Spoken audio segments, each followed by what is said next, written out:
Government employees చిన్న చిన్న ఇప్పుడు ప్రజెంట్ సచివాలయాల కాడి నుంచి కలెక్టర్ ఆఫీస్ వరకు ఏ ఒక్కరైనా సరే వాళ్ళు ఏదైతే చదువుకున్నారో, వాళ్ళు ఏదైతే నిధులు ఎలా నిర్వర్తించాలో అది వాళ్ళకి సంబంధం లేదు.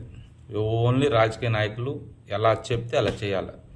ఆ విధంగా మన రాజకీయ నాయకులు, మన రాష్ట్ర సీఎంలు అధికారులని ఆ విధంగా తయారు చేశారు. ఈ వ్యవస్థను ఆ విధంగా నాశనం చేశారు.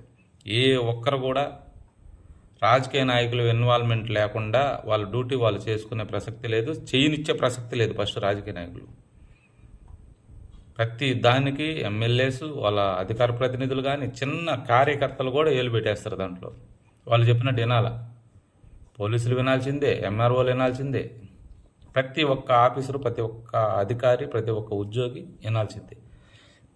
ఈ విధంగా అంతకాడికి వాళ్ళు చదువుకోవటాలు ఎందుకు, లక్షలు పెట్టి ఎగ్జాములు రాయటం ఎందుకు, వాళ్ళకి మళ్ళీ మీరు ఉద్యోగాలు ఇస్తున్నామని చెప్పి ప్రకటించడం ఎందుకు, వాళ్ళకు ఉద్యోగాలు ఇవ్వడం ఎందుకు, వాళ్ళు చదువు అవన్నీ లేకుండా డైరెక్ట్గా ఇచ్చేసి అయిపోద్ది కదా. మీ కార్యకర్తలనే ఎవరైతే అధికారంలో ఉంటారో వాళ్ళ కార్యకర్తలని, అది ఏ పార్టీ అయినా కావచ్చు, అధికారంలో ఉన్న పార్టీలు వాళ్ళ కార్యకర్తలను పెట్టుకుంటే అయిపోద్ది వాటన్నిటికీ. ఇంకా ఎవ్వరూ ఎక్కడ ఏ అధికారి పనిచేసే పరిస్థితే లేదు రాజకీయ నాయకుల హస్తం లేకుండా. రాజకీయ నాయకులు ఏది చెప్తే అది చేయాలి. చేయకపోతే ఇమ్మీడియట్గా ఎస్ఐ గారిని మార్చేస్తారు, సిఐ గారిని మార్చేస్తారు, ఎంఆర్ఓని మార్చేస్తారు, ప్రతి ఒక్కరిని మార్చేస్తారు. మాకు ఈ కలెక్టర్ కావాలి, మాకు ఎస్ఐ గారు కావాలి, సిఐ గారు కావాలి, డీజీ గారు కావాలి, మార్చేసేయండి. అసలు దీనికి రాజ్యాంగంలో ఇది ఎలా కుదిరిందో నాకు అర్థం కావట్లేదు.